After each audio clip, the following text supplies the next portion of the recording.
नमस्कार, आवाज इंडिया में आप सभी का स्वागत है। मैं हूं सीमा और नजर डाल लेते हैं दिन भर की टॉप 20 खबरों पर। चुनाव आयोग ने आज से 12 राज्यों और केंद्र शासित प्रदेशों में मतदाता सूची पुनरीक्षण की प्रक्रिया शुरू करने की घोषणा कर दी है। फाइनल लिस्ट 7 फरवरी 2026 को जारी होगी। प्रक्रिया में दस्तावेजों और अन्य महत्वपूर्ण जानकारियों के लिए आम लोगों को मार्गदर्शन दिया गया है।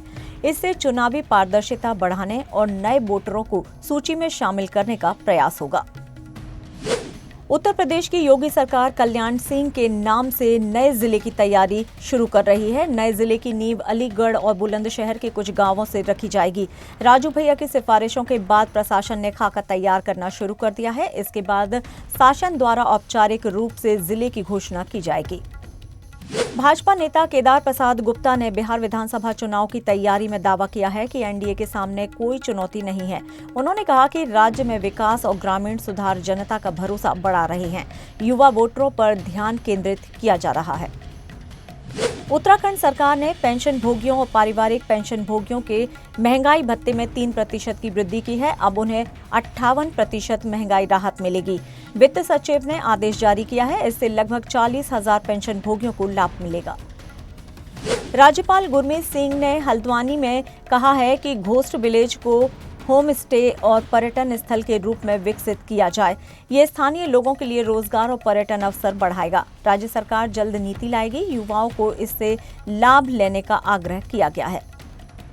22 अप्रैल 2025 को पहलगांव में आतंकी हमले के बाद गंडोला परियोजना रोक दी गई है।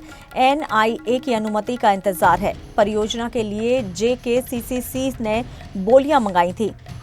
हमले के कारण पर्यटन स्थलों पर पाबंदियां लागू की गई हैं।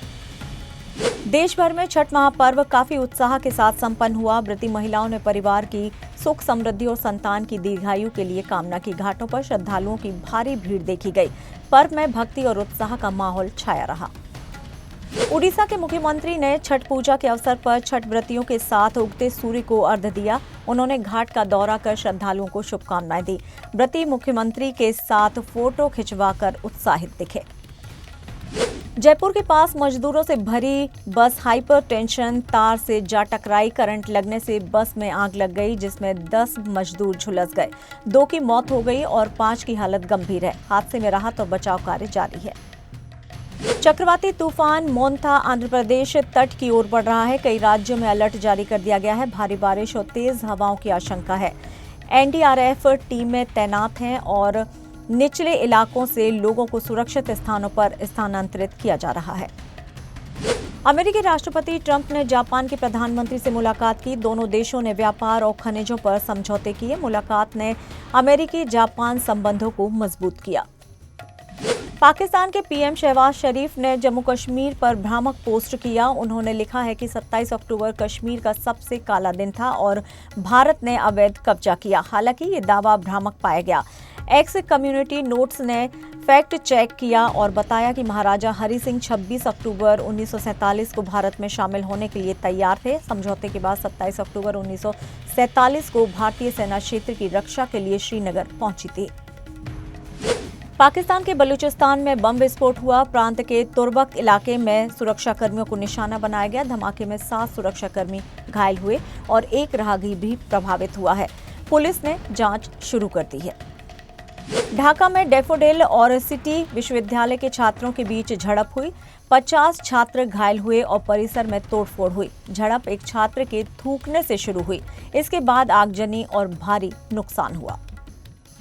दिल्ली में 24 कैरेट सोने का भाव घटकर 1,23,420 रुपये प्रति 10 ग्राम हो गया है, जबकि 22 कैरेट सोने का भाव 1,13,140 रुपये और 18 कैरेट का 92,600 रुपये प्रति 10 ग्राम पहुंच गया है।